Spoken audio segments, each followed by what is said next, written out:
Alrighty guys, so this is gonna be like a little mini build series with this Chinese dirt bike that we got.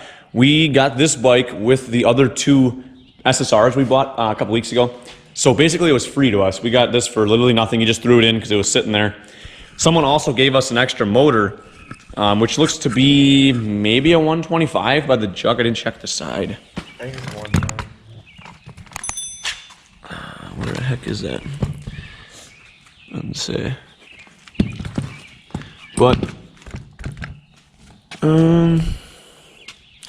can't tell you offhand, guys, but manual clutch obviously needs kickstarter moved, and the electronics are hit and miss. This year, obviously the top end's taken apart on this bike, but it has the electronics still plumbed on with the factory harness. The trigger coil is junk. It's like broken off on this motor, so we're gonna pull this motor out, take the chain off. It needs obviously a rear tire. But everything else seems usable. But it is a 1412 though. It is. Which is weird. It is strange. So it has disc brakes, which is nice. You know, some of those really crappy bikes have the drums, so nice to see some disc brakes on it. Can I say the last time they were used? Probably a couple of years ago. Unfortunately, we will not be able to run today because we do need a throttle cable and most likely a throttle tube assembly. Yep. But at least if we can get it in there, we can check for spark. Yep. And see if the electronics and everything work. This kill switch is seized up tighter than a dick's ass. Oh! There she goes. Can I vouch for the contacts in there? No. Yeah. Which way is kill on this? That way? Yeah, it'd be like that. So that would run? No, that's kill. That's run. Okay, gotcha. Anyways, guys, we're gonna pull the plastics and seat off, get the motor, just 2 bolts, and then get the sprocket off. We'll pull that sucker out of there and work on putting this sucker in there. Make sure, oh boy. That's always good. That should be fine though. Cracking them out. It's got one holding it. Yeah. We're not going for the perfect build on here, guys. We're doing this budget free build. Like, we're gonna put very little amounts of money in this thing. If it turns over, I've checked that. It has some compression. We're looking at like a $20. Did he say it ran the motor? Yeah. Yep. How recently? Pretty recently, I would assume. Oh wow. Anyways, guys, we got an exhaust for it. I found an exhaust back there in my parts box. We got some levers in case we need something. It looks like the clutch cable just needs some lube, honestly. It was fine. Other than that, we're gonna start getting these plastics ripped off real quick and get the motor out. We pulled the motor out. Very simple disassembly. It's just 2 bolts on these pit bikes. You got through bolt there, through bolt there. Here's the old motor. The foot peg assembly we left on. We can take that off later. That is connected to the motor. Be careful with those bolts on the bottom because they tend to strip out, if I'm not mistaken there, Saul. Yeah. We've had it happen before. We took some Loctite and re-tapped the threads and sent them back in. Anyways, we're gonna try to stick that motor back in there, and then we kind of got the wiring somewhat figured out. So we'll see if we have some bullet connectors here to crimp on the ends and see if we can get some sparkage. Kickstarter needs to get moved for sure on that motor though. So that is gonna be the next plan of attack. And yeah, so let's put that motor back in there.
Alrighty guys, we're just doing some crimping here, some cheap connectors. Just figuring out the stage ring wire. That's good, isn't it? Good. Perfect. So basically you only need about 3 wires to run these bikes. We had the factory harness right here. Factory harness is still here with the CDI box, the coil. We got 3 wires here that the stator leads need to go to, which we have here, just crimping them on. We'll see if this thing hopefully has spark soon. Obviously you can see the motor bolts are back in. And yeah, well, hopefully I got these connections right. You got the kill, one of these is a set of kill switch wires. 1 is for the coil, 2 wires for the coil, and 3 are for the stator. Basically the CDI box gets an input from the stator and it outputs to the coil. And then it also has the kill tied into the CDI.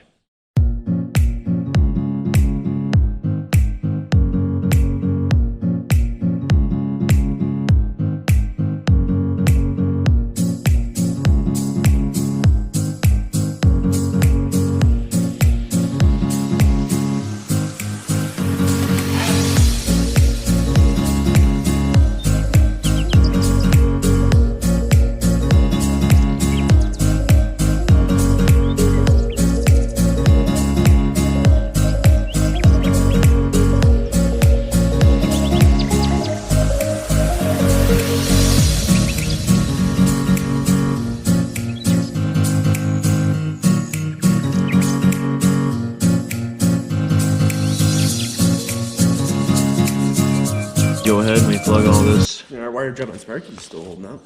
Yeah. I think that was with bullet connectors too. So you plug all this stuff in there. And we hopefully we get it right the first time. That would be some good odds. I mean, we're not that lucky though. Yeah, right. Alright, so we put this thing here to grommet back in the case. And we kind of tuck those wires up so the flywheel don't hit it.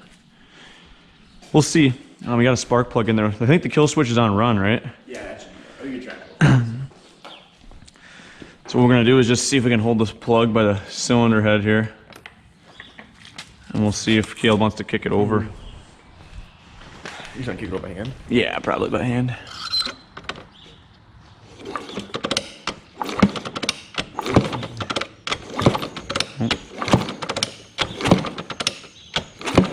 Nothing there.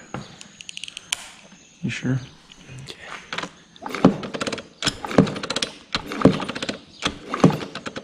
Oh, nothing there. I might have these wires backwards over here.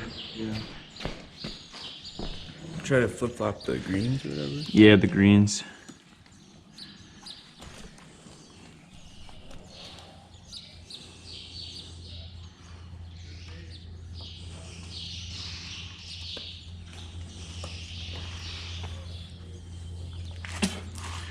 We're also going off the assumption that it ran, Right. apparently. Okay. Could have a bad CDI box. Nope. Okay, you also share that one. You have sparks, like. Not yet. Alright. Nothing. What's drawn on and out of it? I think that's oil or water. Could be wrong. Right, so